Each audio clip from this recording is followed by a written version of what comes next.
Friends, आपकी बच्चादानी में रसोली है और आपको अब सबने बोला है कि अब तो आपकी बच्चादानी ही निकलेगी। तो मैं डॉक्टर सीमा गुप्ता आज डिस्कस करूंगी क्या जब आपकी बच्चादानी में गांठें हो मतलब फाइब्रोड हो तो क्या आपकी बच्चादानी बचाई जा सकती हैं। तो इसका फर्स्ट ऑफ आंसर है जी हाँ। ऐसा नहीं है कि आपकी बच्चादानी में गांठें हो और आपको निकालना ही पड़े। तो फ्रेंड्स, सबसे पहले समझते हैं कि फाइब्रोड क्या होते हैं, बच्चादानी में रसोली क्या होती है।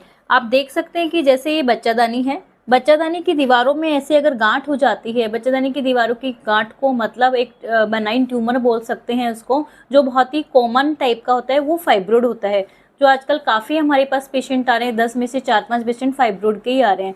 तो काफ़ी वो ये ही चिंता लेके आते हैं कि मैडम अब तो हमारी बच्चादानी निकलेगी, आप किसी भी तरह हमारी बच्चादानी बचा लीजिएगा, चाहे दूरबीन के ऑपरेशन से चाहे खुले से, कैसे भी ऊपर बच्चादानी बचनी चाहिए।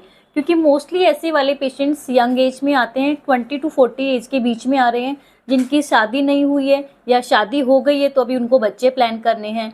तो फ्रेंड, ऐसे में ऐसा नहीं है कि आपकी बच्चादानी निकलेगी ही, आपकी बच्चादानी को आराम से बचाया जा सकता है। बच्चादानी में कितने भी फाइब्रोड हो, हमने 10, 20, 30, 40, 50 तक फाइब्रोड निकाले हैं, तो आराम से बच्चादानी को हम बचा सकते हैं।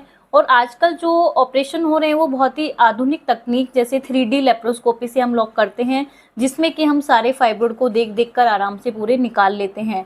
तो फाइब्रोड्स के लिए आपको चिंता नहीं करनी। फाइब्रोड्स की सर्जरी से पहले हम कुछ चीज़ें सावधानियां रखते हैं जिससे कि आपकी सारी गांठें निकल जाए और आपकी बच्चादानी भी बच जाए।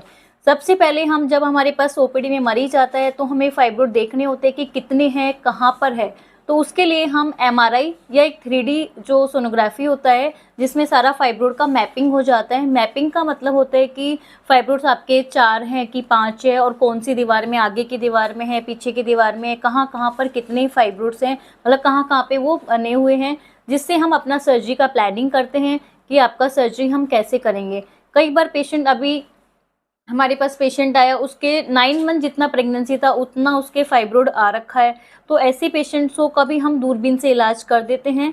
दूरबीन की ऑपरेशन में पेट पे छोटे छोटे 4-5 निशान आते हैं जिनसे हम पूरा फाइब्रोड्स हटाकर, पूरा एक मशीन होती है जिसे कि मॉस्कुलेटर बोलते हैं, उसके थ्रू एक छोटे छेद से ही बाहर निकाल लेते हैं। कई बार लगता है कि मरीज का लंबा सर्जरी चल गया या कई बार ब्लीडिंग हो रही है तो पेट पे छोटा सा चीरा लगा के भी उसको बाहर निकाला जा सकता है।